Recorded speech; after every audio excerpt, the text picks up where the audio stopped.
So with me today, we have a good friend of mine, Nick, from Tag Heuer, and with him, he has brought over 50 different Heuer Carreras. So this is the reference points for the Heuer Carrera. And we have really the entire range of what I would classify as a vintage Carrera. Is that fair to say? Absolutely, yeah. We're going to cover the history from 63 until 1984 when the Carrera had its kind of first demise, let's say, before it was reintroduced in 1996. But yeah, here we're talking about this first history under Jack in the 60s and 70s. So if you could, just explain the different groups of Carreras we have here. Yeah, so what I've tried to do to break these down is that we have a collection of pre-Carreras, the 2444, 3336, and 2447, including this super funky Abercrombie signed one. Then we have the first generation of manual wind watches with the single stick batten markers, starting with the earliest Swiss-only executions, and then running through to a number of series, including the tachymeter decimal pulsation scales here. Then we have the calendar watches, so the two Dato 12s in black and silver, the Dato 9s again in black and silver, and then the triple calendar chronograph. And then we have the second generation of manual wind watches, the Panda, the reverse Panda, the two funky editions here, the Belgian Air Force 7753 and your delightful Skipper Era 7754. And then to complete the first series of manual wind watches, we have the gold pieces, the gold plated and solid gold. So that's the top row. And then on the bottom row, we have the automatic chronographs and some extended pieces from that family. So we start off with the Reference 1153, the Chronomatic, and then the variations there. The Caliber 15 version, the later design styles for the Caliber 12. Then the gold pieces, Reference 1158, we have the Chronomatic S, we have the Standard S, we have the Champagne, we have two CHNs, one with the silver date window and one with the black date window. And then we have three manual wind pieces. We have the gold plated with pulsation scale, we have the two register calendar version, and the three register in steel with blue dial. And then we move on to the barrel cases. So we have the pieces powered by the Caliber 12 in the fume and the blue, the black coated, the gold, and the Caliber 15s. Two pieces from the Quartz era, and then finishing off with the three Le Mans 5100 power Carreras. So let's talk a little bit about the name Carrera, because Sure. I think that's worth exploring a little bit. Absolutely, yeah. I mean, it's fascinating when you look back at the 1950s, motorsport in particular, and this legendary race, the Carrera Panamericana, that ran from 1950 to 1954, originally activity for the Mexican government to drum up tourism, but it proved to be extremely deadly, extremely dangerous, a huge test of man and machine. And Jack heard the story in 1962 from the parents of the Rodriguez brothers, Pedro and Ricardo, who were racing at Sebring. Jack was there to try and sell some watches and drum up some business with the SCCA. And he fell in love with the name. And that's how it arrived on his second product, introduced under his reign, the Otavia in 1962, and then the Carrera in 1963 as the more elegant chronograph. Yeah, and it's amazing to think about, and I've written about this many years ago, but that period, 1962-63, we have the brother watch, which I would say is the Rolex Daytona, which Sure. is shared a movement maker, dial maker, Yep. et cetera. Bracelet, everything. Yep. Pretty much everything. And then, of course, you have an icon from another realm in the Porsche 911, Absolutely. or really Porsches in general, using the exact same name Carrera for a car. Yeah, and just to explain the Porsche connection, so in 1950 and 1951 at the Carrera Panamericana, it was predominantly locals, North Americans coming down in, big Cadillacs and Hudsons and these kind of things. And then in 52, 53, 54, some of the international brands heard about this incredible race through Mexico over a number of days, thousands of kilometers. And like Le Mans, they saw it as a chance to really test the machinery. So Porsche shipped a load of 550 Spiders down, and Hans Hermann at the wheel got the class victory in 53, and in 54 they got the class victory as well. And for the race, they needed a more powerful engine. And these high performance variants of the engines became known as Carrera because they were developed for the race. Yep. And so I was always curious, is there any kind of history with the idea of Heuer and Porsche, who to this day have a close relationship?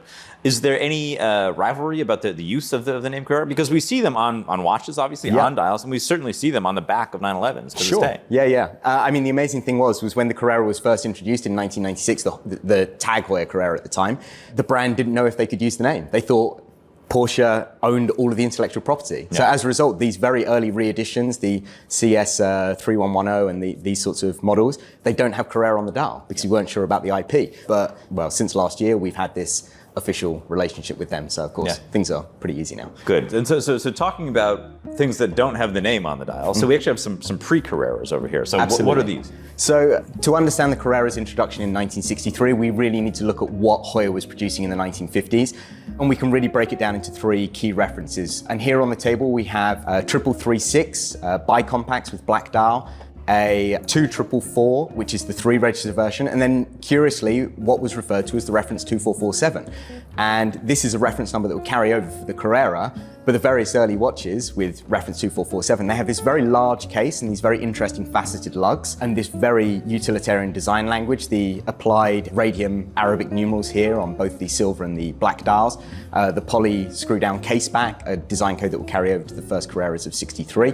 And you can really understand the DNA and why collectors call them the pre-Carreras. Right, and so really similar to the Rolex world of like a 623A. Very much so, and of course to understand the Le Mans, the first introduction of the Daytona in 1963, you have to look at 6034, 6234, these kind of references to understand how the design had evolved and got to that point. For example, Rolex were going from this 2-piece case to this 3-piece case. They changed the design of the dial from this kind of very 1940s, 1950s idea to what would very much carry over to the Daytona. And it's exactly what happened with the Carrera. The team at the time were clearly playing with these codes to make the perfect utilitarian sports watch, and that formed the foundation for the arrival of the Carrera in 63. In 63. Not 64. Not 64, yes. I think a few people might know the story that for the 40th anniversary it was celebrated in the wrong year because Jack simply couldn't remember what year it was introduced and it had fallen into folklore. And then, thanks to yourself and Jeff Stein, the mystery was cleared up. We found these watches dating from 1963 and we found this advertisement, I think, in a racing program for the SCCA.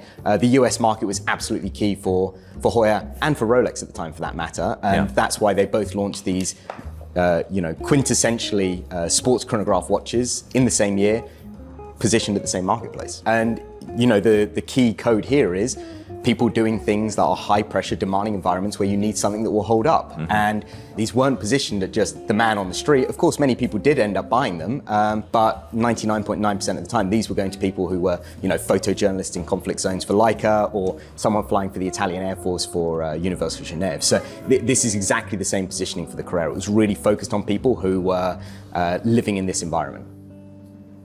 So let's talk a little bit about the first watches that actually read Carrera on the dial. Yeah. So this is reference 2447N in this case. Reference 2447, this watch did arrive in 1963. We have a number of different sources that can confirm this information.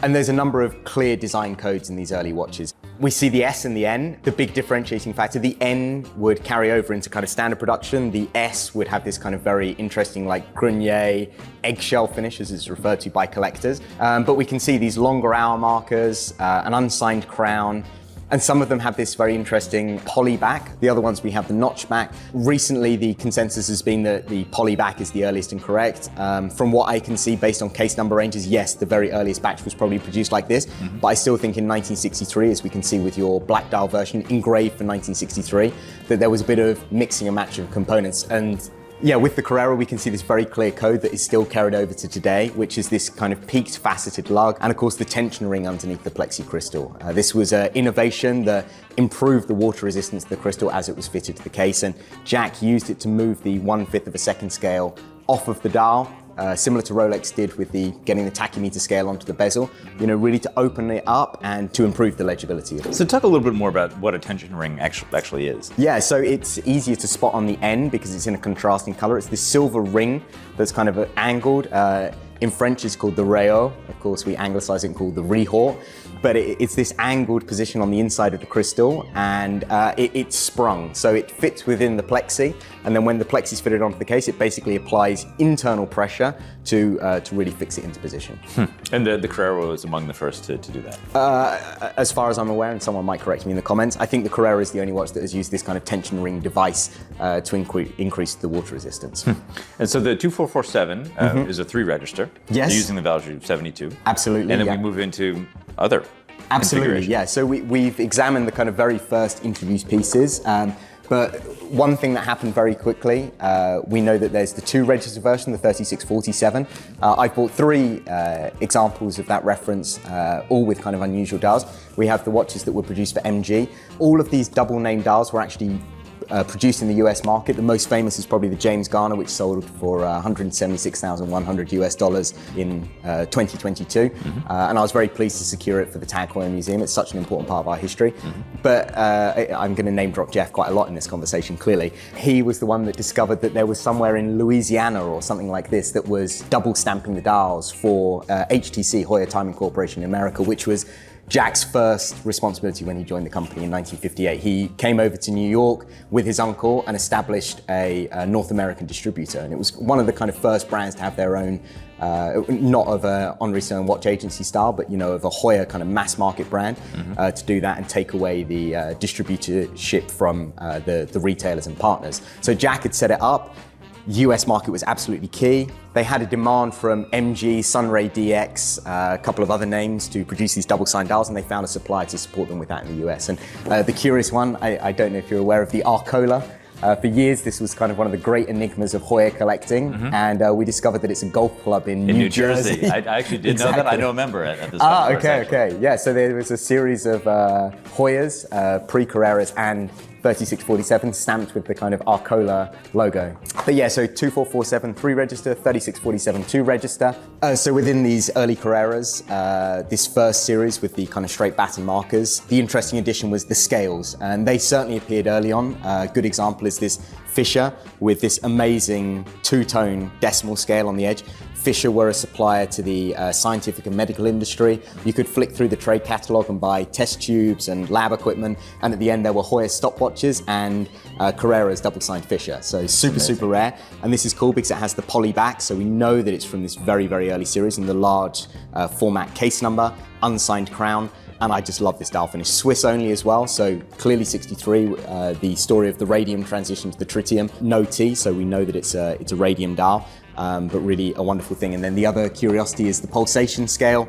Super rare watch. I mean, we've maybe got a dozen known in the marketplace. Very handsome thing with this bright brushed silver dial. And then we have a red tachymeter scale, again two-tone. Again, I think this one is also Swiss only.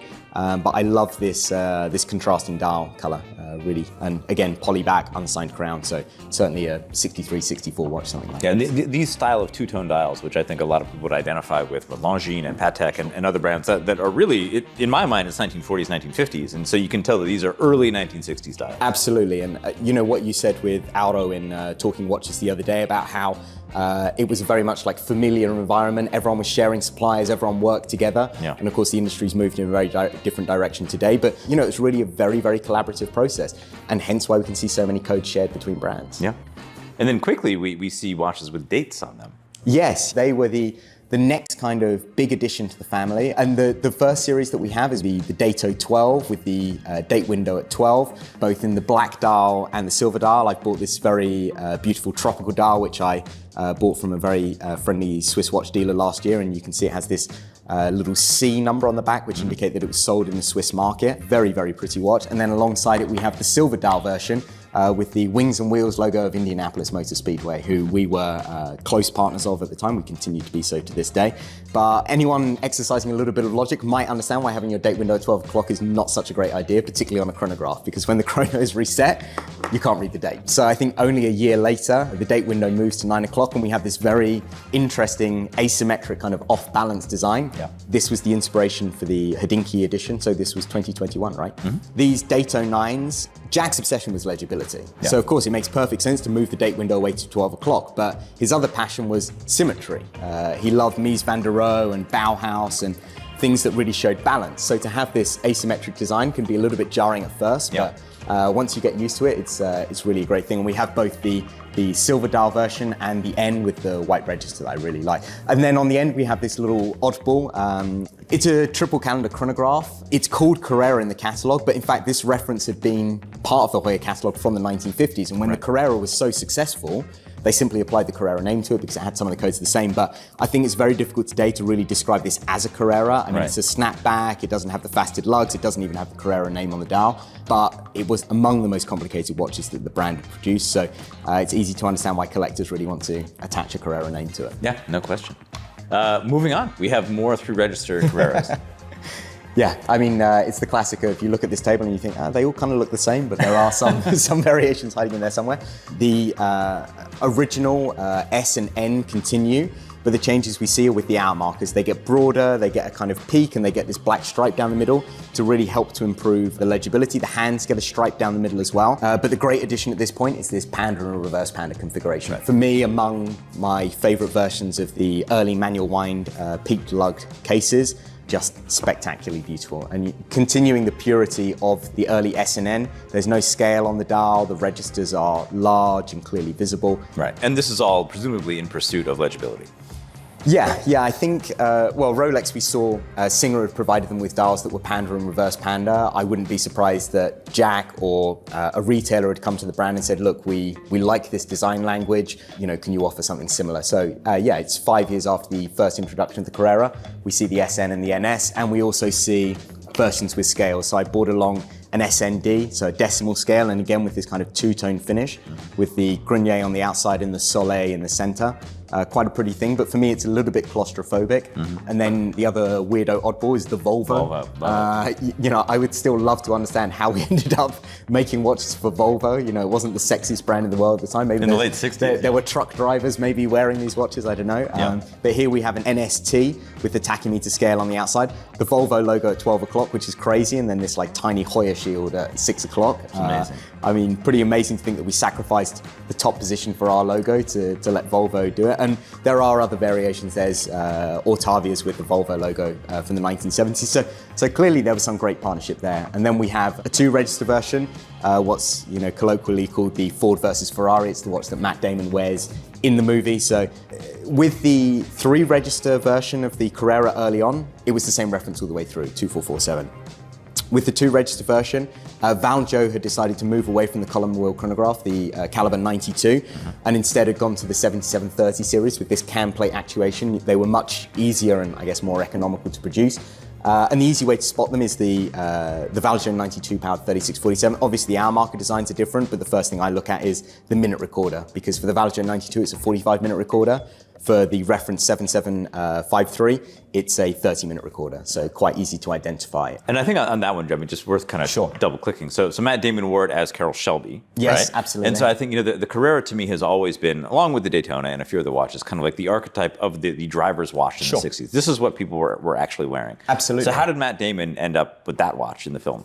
I believe that we provided the watches for them. I mean, it was kind of before my time, but we knew that there were Reference 3147 Dato Carreras with the Shelby logo on the dial with the snake.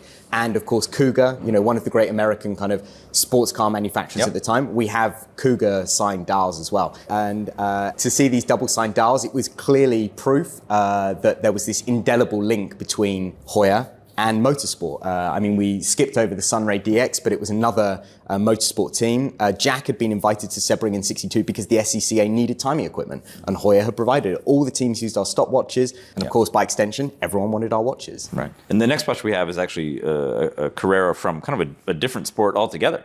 Yeah, well, we have two kind of oddballs of the later 2-register chronographs. We have a watch that you very kindly donated for today, shall we say. The Skipper, the Skipperera, as everyone likes to call it. Yours is particularly nice because it's Fab Swiss, so clearly made for a French-speaking market. And yeah, I mean, we could spend a whole reference points talking about Hoya's connection to the world of the water and sailing, of course, the tide indicator complications, but this is quintessentially a Carrera. It's a Carrera case. And it follows the fact that in 1967, we had been providing timing equipment once again for the Intrepid, the US entry in the America's Cup. It appears to be Abercrombie were a great partner of ours, and in fact, we have an Abercrombie retailed pre-Carrera on the table. They were opening the doors into the sporting world. One of those sports was sailing. So when the team used our timing equipment, well, actually I say it was our timing equipment, they were Aquastar regatas that were stamped with the Hoya logo because we didn't make a regatta timer, but the stopwatches were definitely from us. When they're successful in 1968, we decide to introduce this totally crazy watch. Maybe there were a couple of hundred that were made.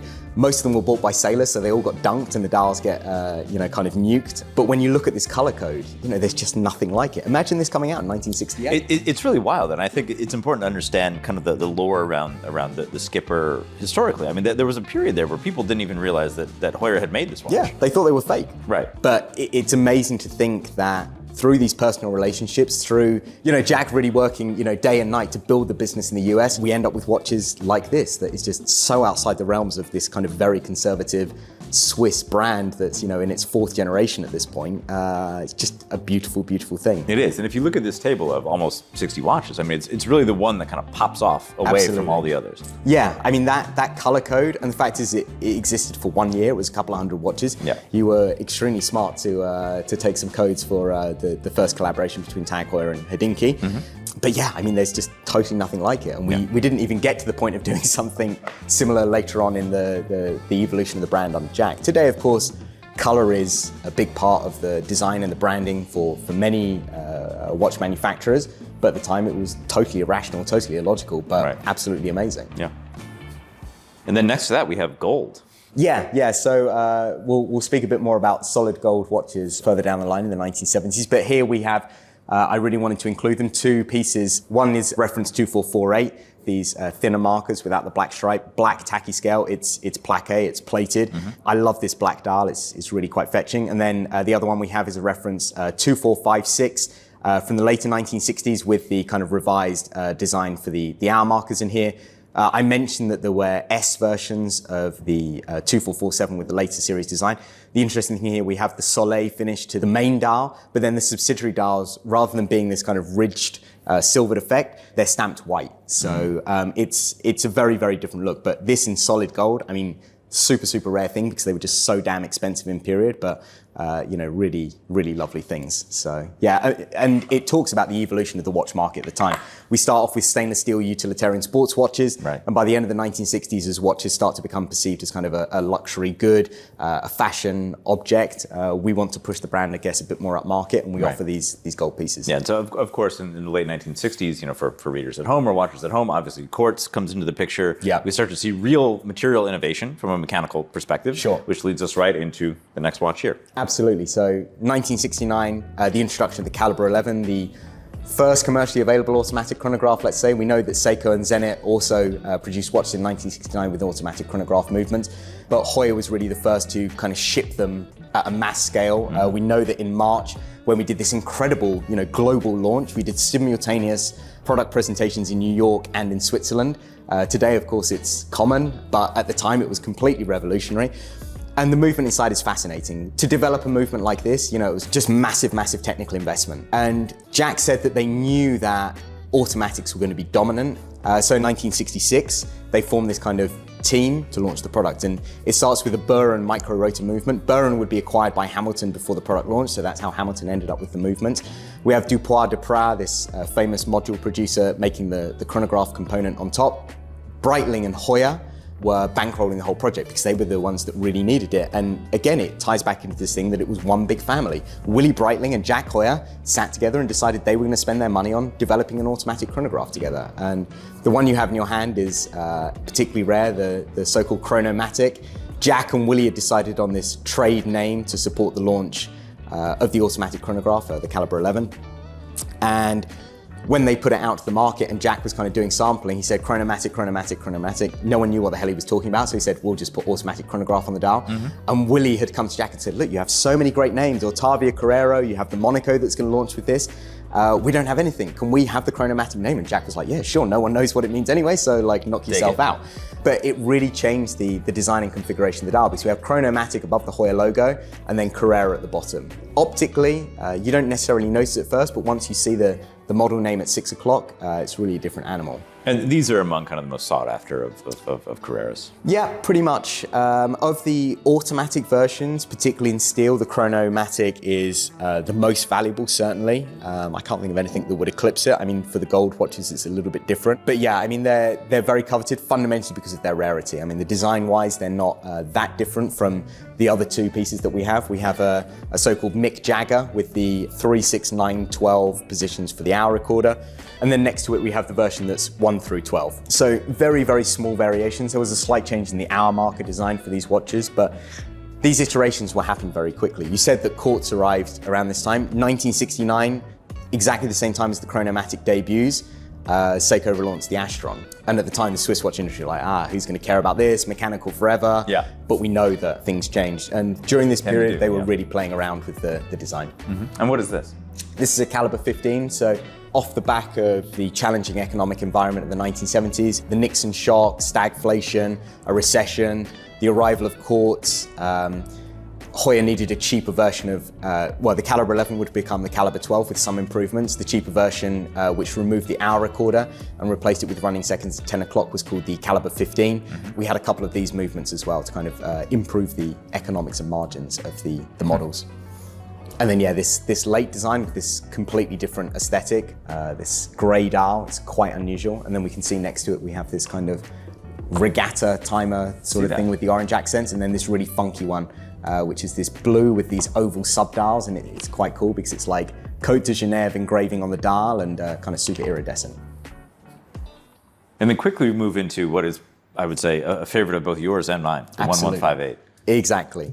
We have this quirky one on the table, which is branded as a chronomatic. My gut feeling is that probably it was a prototype dial that was produced by the brand and has eventually found its way into a very, very small number of watches. We've seen 4 or 5 of them. They were never retailed in this configuration because by late 1969, they'd already moved away from the chronomatic name. So for me, that's a sample dial, but we also have the standard S, which has been kindly provided by a North American collector. And this one's cool because it's got the French hallmarks, so the French importation gold marks. So quite a quirky thing. And then the champagne dial. So the S and the CH, as we call it, they're very fetching watches. They're very handsome. The solid gold makes them super, super nice to wear. But the magic really is the CHN. And of course, this is the watch that would become synonymous with the Ferrari drivers. So explain that a little bit. Sure. So 1971, Jack hears from a manager at Hoya that he was at a restaurant in Saint-Imier and he saw Clay Regazzone meeting with someone from Longines. Jack says, that's weird. Why is this great Ferrari Formula One driver meeting with someone who's Longines? Jack looks around. It turns out the technical director for the Ferrari Formula One team at the time is a Swiss guy and was in the same ski club as Jack. So Jack's like, okay, I'll just reach out to him. And the guy's like, yeah, we need professional timing equipment. We have a new driver lineup and we're developing this brand new car, the 312. And to benchmark the performance, we need timing equipment. So Francois, he's an Italian speaker. He goes down to Maranello, meets with the team, understands their needs. They need it for endurance racing. They need it for Formula One. And Jack's like, fantastic. You know, the company's finances were a little bit tricky. It was highly leveraged because it was going through a massive expansion at the time. It's like, yeah, Ferrari are going to pay us, 50,000 francs for timing equipment. So Jack drives down to Maranello to meet with Enzo, and then they go through to Enzo's office, and famously his office was very lowly lit. He had this picture of his son Dino, who'd sadly passed away from muscular dystrophy a few years before, and it's kind of this shrine. And Enzo says, nope, that's not the deal. The drivers are getting too expensive. You're going to pay each of them 25,000 francs. You're going to give us the timing equipment for free. You're going to get a sticker on the car and you'll get a patch on the overalls. And Jack says, okay, but we'll also give them this gold watch as a kind of commemoration of the relationship, and the guys will come to the factory to collect it. So we have these amazing pictures of Clay Regazzone and Niki Lauda with Jack looking at the watches and stuff. So it wasn't about putting a logo on a car and getting some exposure. It was fundamentally a technical partnership. And with the ability to benchmark the driver and car performance at Foirano using the Le Mans Centigraph, in 1975, Niki Lauda wins the championship again. And it's a great commemorative moment. We produced the Monza in 76 to commemorate the occasion. It's an 1158 case, but in brass that's then got this black chrome oxide coating to it. But yeah, I mean, this watch is absolutely fundamentally the encapsulation of Hoya's indelible relationship with motorsport. Right, and explain a little bit about, there's this lore of these coming with drivers' initials and their blood type on the back. The blood type thing is apocryphal. We've had a number show up that were belonging to both the Ferrari works drivers. So Arturo Mezzario, the cowboy of the pit lane, as they called him, who wore this cowboy hat. He was an endurance racer fundamentally, but did some Formula One racing with Ferrari. His one showed up and it says in Italian, thanks for a wonderful collaboration, Jack W. Hoya. Ronnie Peterson showed up. Ronnie was not a Ferrari driver, but Jack built a very, very close relationship with him.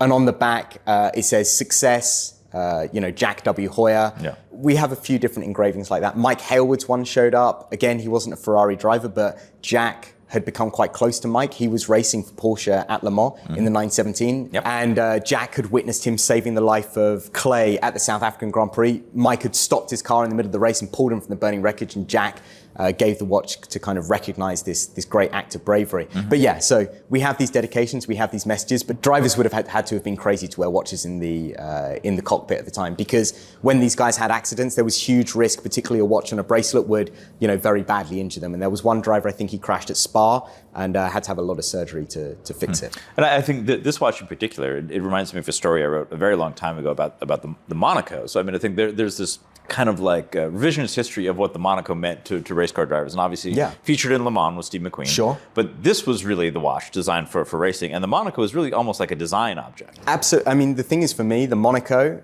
everyone likes to talk about its connection to motorsport, but there isn't really one. The Carrera is our motorsport watch. And the Monaco we launched in '69 with the arrival of the automatic chronograph, because we had the Ottavi, we had the Carrera that went to this kind of C-shaped Genta Amiga Constellation style case, but we needed something profoundly impactful and revolutionary. And it was this square waterproof case from Picaret, famous for the super compressors. They patented it, and Jack saw this case design and was like, wow, this, I always say, it must have looked like an alien spaceship had arrived in 1969. It looked like nothing else. And the fact is, we couldn't even sell the damn things. So they have piles of them, and of course they needed one for Steve, one for the stunt double, one for the close-ups, half a dozen watches. And that's why Steve ends up wearing this Monaco. And Jack's like, great, it's gonna save the watch. And of course, at the end of it all, Steve says, you can't use my image for advertising, and that's that. And the Monaco, it doesn't work. 1974, the watch is discontinued and replaced by the Silverstone. And that's the lifespan of the Monaco. No drivers wore it. Stanley Kubrick wore one. Sammy Davis Jr. wore one. So we know that great creative minds understood the importance of the Monaco as an object, but it was not a motor racing watch. I mean, imagine wearing this huge brick of metal on your wrist in the cockpit. It would have got completely destroyed. So yeah, for me, it's the 1158 and the Carrera family at large, which are our connection to motorsport. And then we kind of go into kind of a hybrid here, which looks a lot like the automatic watch, but is not. Yeah, so two kind of oddities continuing the gold story. We have the gold-plated version here with the logo of the country of Bahrain. Looks like an 1158, case is exactly the same as the 1158, but it's steel and it's engraved with Hoya official timekeepers at the Olympics 1980. So, this is kind of like a weird oddity produced just as the company's kind of spiraling the plug hole, as it were. And then here we have a kind of segue into the manual wind watches. Now, of course, everyone thinks of the 1153 and 1158 as automatic watches, which absolutely they were, but as we already described with the Caliber 15, Hoya needed a more economic model to offer in the marketplace. So they went back to Valjoux and ended up with the 77 series of movement. So here we have a gold-plated version with the pulsation scale on the edge of the dial, which is kind of funky. Then we have the two-register version with date.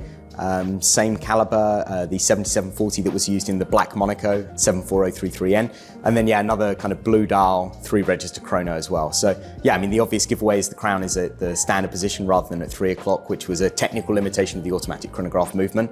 But we turned this advertising message saying, oh, now it's automatic, you don't need to wind it. So we have these 3 weird manual things. So then we move into what you would call a barrel case, I guess? Exactly, yeah. The barrel cases arrived sometime around 75, 76. And they arrive as both a Caliber 12 equipped watch with the 2 registers and the Caliber 15 with the running seconds at 10 o'clock. And you can see this kind of, well, number one is the design. It's just the craziest looking thing with this really unusual looking case. One thing that most people don't identify is this like oval shaped, polished bevel around the crystal, and it's mineral by this point rather than plexi.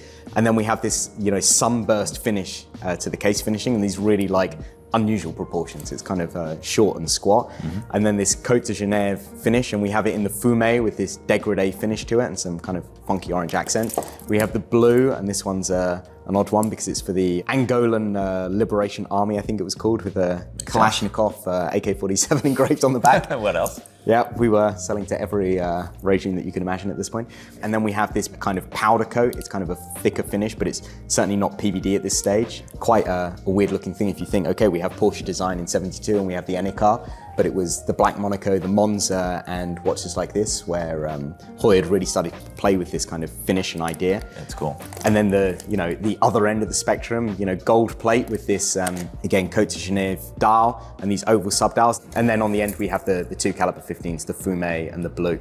And again, this would be kind of like mid to late 70s. Yeah, this is very much, towards the end of the 1970s. And it's really Jack and Hoya, they were probably committed to a set number of movements from Buren and Dupois de Pras, and they were struggling to sell them. With the arrival of the 6139 from Seiko, much more economic and accessible chronograph, and the scaling of quartz at this point, the automatic chronograph, it was just too expensive for the marketplace. So you can see it, the Pasadena, the Jarama, the Daytona, the Monza, the Silverstone, the Monaco, the Carrera, the Ottavia. We had so many different model lines that we were just in full-on experimentation mode for sort of the 10 years after the introduction. And then finally we have... Yeah, now we end up in the really kind of oddball section of things. People forget that there were these Carreras. So we have two quartz models. The three-hander, the first time-only Carrera. This probably arrived around 1978. Quite cool because it retains the kind of silhouette of the 1153. Yeah, it looks nice. But with this kind of ultra-thin case to it. So, really quite an elegant thing, but they were just profoundly unreliable and, very expensive versus the kind of mass-produced quartz watches from Asia. And then this amazing gold-plated quartz chronograph watch. Carrera name on the dial, but it's really hard to envisage this in the kind of Carrera universe. So that was 78, 79. Hoya had a fantastic amount of expertise in quartz watches, from the timing equipment. They had miniaturized it into the chrono split that was also worn by the Ferrari drivers. There were Cavallino stamped versions of that watch, and they continued to fit it into the other product lines. And then right at the tail end of things, so 82, Jack loses control of the business. Piaget take over for 3 years until they sell it to TAG. But during this kind of intermediary period under Piaget's ownership, Piaget also had a massive stake in La Magna. So these are La Magna 5100 powered. They say Carrera. I mean, the two steel ones, the standard steel and the black coat, they say Carrera on the dial, but they have no real kind of codes connecting them to the Carrera. But the La Magna 5100, it's a fascinating movement. So I think it's a great part of the story. And then lastly, we have, the super oddball. So it's an 1158 case, but with a crown at 3 o'clock and a La Magna 5100 movement inside. And it's solid gold. Solid gold, yeah. I mean, how on earth this watch came about or how it existed, still a bit of an enigma. But yeah, quite an incredible thing. But I mean, this is kind of indicative of what the entire watch industry was in the early 80s. I mean, it was just kind of everybody kind of doing all they could to survive, frankly. Absolutely, and everyone talks about the watch industry got into all this trouble in the 70s because of the quartz crisis. Okay, yeah, that was a bit of it, that there were much cheaper watches in the marketplace. But the other fact as well was this economic situation in the US. As Richard Nixon suspends the Bretton Woods Act, is it? Where the US currency becomes free floating against other markets. There was massive volatility between the Swiss franc and the US dollar. And it meant that the companies simply weren't profitable with their US setup. So that's two of them. And then the last part is how fundamentally disorganized the Swiss watchmaking industry was at the time. It was run exactly the same way it had been run 150 years before at the beginning of the 19th century, with all these tiny little fournisseurs and suppliers. And they were basically going bankrupt and disappearing overnight. And all of a sudden your whole supply chain was disrupted. Whereas the Japanese, full end-to-end verticalized production. Of course, that's what the watch industry is today, but it took them 30 years to get to that point. So it was so chaotic. Everyone was scrambling, trying to fit some parts together to shift some units, that we end up with these, seriously funky oddball watches. Yeah, and so where is the market for vintage Carreras today? Everyone who's been following the vintage Hoya market will know that there was this kind of crazy spike in 2016, 2017, particularly with some auction results. Huge sums of money being traded hands for fairly common watches. We know that there's been a cooling off in that space, but as we've seen, condition stands for everything. And when we see something like, Hodinkee Vintage Shop sold an eggshell 2447 for $16,000 or $18,000 US. The Panda and reverse Pandas are, $30,000, $40,000 watches. 1158 CHNs, good one is 30K, on the bracelet is maybe 50K with provenance. These things are performing spectacularly well. The Skipperera, of course, as you know, it's, cracking on for being a 6-figure watch. Of course, it's great to talk about the high end and what makes the Carrera super collectible, but at the same time, people can still walk in with $3,000, $4,000 in their pocket and buy a great 1153 or 1553. So even the early 2447 S&N, not a polyback Swiss only, but maybe something more standard. Maybe it's $6,000, $7,000, $8,000. That's the beautiful thing about Hoya. You can come in at any price point that you want, from the low 4 figures all the way up to 6 figures. and find something that you can really, really enjoy. So I think we've seen a great consolidation in the pricing of the market. And yeah, okay, it's not the crazy prices that we saw, but it's a much, much more healthy place. Yeah. So Ben, now that I've spoken almost solidly for 45 minutes or what it feels like, I think it's time for you to do a bit more talking. Sure. I mean, we have nearly 60 watches for 60 years of Carrera on the table. Is there anything that's really standing out for you? Yeah, I mean, look, there are a few watches on this table that belong to me. So sure. I mean, those putting those aside. Yeah, putting those aside. I think for me, and my interest in most important watches tends to gravitate towards the early examples. Sure. And so I've written extensively about the double Swiss 6239, Daytonas, etc. And the equivalent of that in the Carrera world are these early eggshelly kind of off-white dials. And to me, this is a watch I've always wanted to own and never have. I mean, this is something that really kind of resonates with me. The silver dials, which again, akin to the Daytona, like they're beautiful, they're wonderful, but I much prefer this kind of muted, kind of vintage look of the really early ones. Yeah. Anything that has direct motorsport provenance, something with an MG on a dial. I'm not an MG guy, but if that's something else, that would be kind of a holy grail watch. Yeah. Obviously Skipper, obviously gold. I think for me, chronomatic is something I've always wanted to kind of dabble in and Sure. never just had the opportunity to. Mm-hmm. But like you, the two-tone dials are really compelling because they really feel special. They feel different than all the other chronographs of the period. The early manually wound stuff is super compelling. The gold stuff for sure. I mean, as you said very eloquently, like this is the purest connection to motorsport of any watch that I'm aware of. Yeah. The Carrera in many ways is kind of the most iconic sports watch that people don't talk about as much as they should. Yeah, I think you really hit on a note there that I often say to collectors, for me, in the contemporary modern era of watch collecting, we've kind of had three phases. Throughout the 1990s, we had what I call the scholarly collector. It was your granddad with his painted pocket watches, sitting there smoking his pipe with his magnifying glass in the evening, looking at them. And then in the 2000s, we have what I like to call the intellectual collector, the guys obsessed with in-house and independence and, black polishing and these kind of things. But for me, it's the modern era that's most interesting, which for me is this anthropological collector, that we have these young collectors in their 20s, from all over the world, Asia, North America, Europe, the Middle East, Australia, wherever it might be, who are amazed by the story of these pieces. But when it comes to vintage, what that means is they want to know who wore this thing. Right. And when we look at a gold Carrera, for example, how many great pictures do we have of Mario Andretti, Mauro Figeri, Niki Lauda, Clay Regazzone, every great driver of the 1970s was wearing these watches. And of course, I spoke about the Garner earlier, but we have so many iconic individuals from this era. Yeah. James Hunt, great, charismatic, huge character who wore a reverse Panda. We have this great picture of him in this advert for like Vauxhall or something in the late 1960s or early 1970s. Yeah. And you can see the watch, and it's this connection to the human being, and that these guys were choosing to wear an 1158, a 2447 as their like singular piece of jewelry, the thing that was most personal to them, that sat against their skin the whole time. This for me is what is so emblematic and strong about what makes the Carrera special, that it's this totem, this emotional object. So we spent today looking at Carreras of yesteryear, and I think there's been a lot of development with Carrera over the past few years under the current administration, we'll say, and limited editions with us and with others. Is there a connection between all of these watches from the past 60 years and what lay ahead? Yeah, so 2023, obviously the 60th anniversary, obviously we need to reimagine what the Carrera looks like in the modern age. We've had a couple of hits in recent years, particularly this 39mm glass box format that you so successfully used for the Skipper era and the Dato. We had the Fragment as well. We've had the green and the red in recent years. And as kind of the appetizer to the main course that is the Carrera reimagined in 2023, we have something quite special that has made its debut at LVMH Watch Week in January, and that is a watch that I have hiding in my pocket, actually, conveniently. So it's an homage, let's say, to what for me is probably the most handsome of the Reference 2447 Carreras. We'd already paid respects and dues to the Carrera for the 160th anniversary of the company in 2020 with the silver dial version.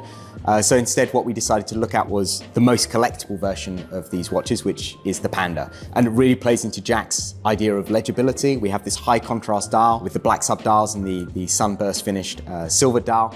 But really, this is a bookmark to the end of the Carrera in its current form. and for us to look forward to the future to a reimagining of the Carrera for this day and age, which will make its debut at Watches and Wonders. Yeah, I mean, I think in terms of collecting and the community and the stability of a market, I think that there's really a long way to go. And I think that's what's kind of most exciting and why I was so excited to sit down here with you to go over all of these almost 60 watches over the past 60 years. Yeah, and I mean, I really hope that Reference Points, it's such an iconic series, it's such a great property for you guys, and to be able to have all of these watches before us, to see them like this, I think it's going to be one of the most valuable resources for the Carrera during its 60th anniversary. So really a great honor to do it with such a close friend. So thank you, Ben. My pleasure.